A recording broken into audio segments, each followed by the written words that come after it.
आता है नहीं आता?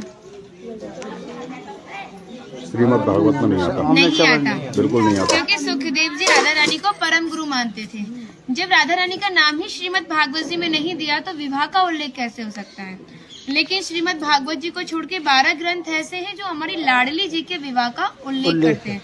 लेकिन जिस भांडेर वट के नीचे आप खड़े हो, इसका श्रीमद् भागवत जी के 10वें स्कंद के 18वें अध्याय में 22वां श्लोक कि बृहंतो बाहि मानस्य 4 यंत्रस्य गोदनम भांडीरकम नाम बटम जम्बू कृष्णम प्रोग्राम, यानी वृक्ष द्वापर युग में बहुत विशाल था, 4 योजनों में फैला हुआ था। इसकी जो सीमा थी वो 15 किलोमीटर में थी, तो इसको पंचकोशीय वृक्ष के नाम से भी जानते थे।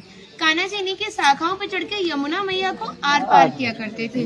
मान्यता है कान्हा जी की जो 9 लाख गाय थी दोपहर के समय इसी वृक्ष के नीचे बैठ के विश्राम करती थी। तो माताएं जो भी माखन, मिर्ची, रोटी इत्यादि प्रसादम में रख देती थी, सभी ग्वाल वाल एकत्रित होकर दोपहर का भोजन करते थे। और भांडीर वन में सबसे बड़ा विशेष फल इसी प्रसादी का बताया गया है, क्योंकि आप कभी किसी विवाह में जाते हैं तो बिना अन्न प्रसादी के नहीं आते। आप तो लाडली जी के विवाह स्थल ही आए हो। यहाँ पर जो दुर्वासा मुनि थे, जो दूब घास होती है उसी का रसपान करते थे। ब्रज की गोपियों ने इसी वट वृक्ष के नीचे उनको 56 प्रकार के व्यंजन खिलाए थे।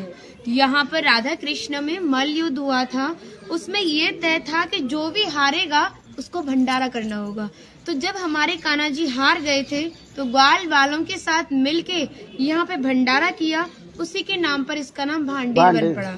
यहाँ पर ब्राह्मण पत्नियों ने भी कान्हा जी को भोजन प्रसादी खिलाई है और ठाकुर जी ने ब्रजवासियों से ये टुकड़े मांग के पाए थे, तभी नाम दिया था इसका मधुकरी।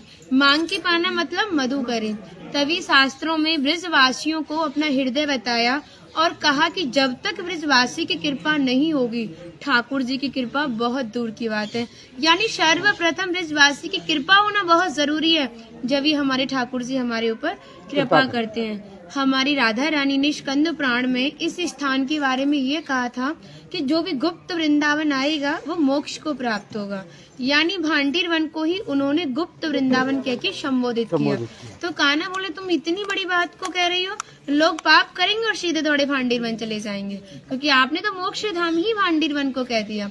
तब हमारी लाडली जी ने कहा नहीं कान्हा, मैं जिस पर विशेष कृपा करूंगी, जिसके प्रति मेरी भक्ति भाव दोनों सच्चे हैं और भक्त मेरी शादी में उपस्थित है।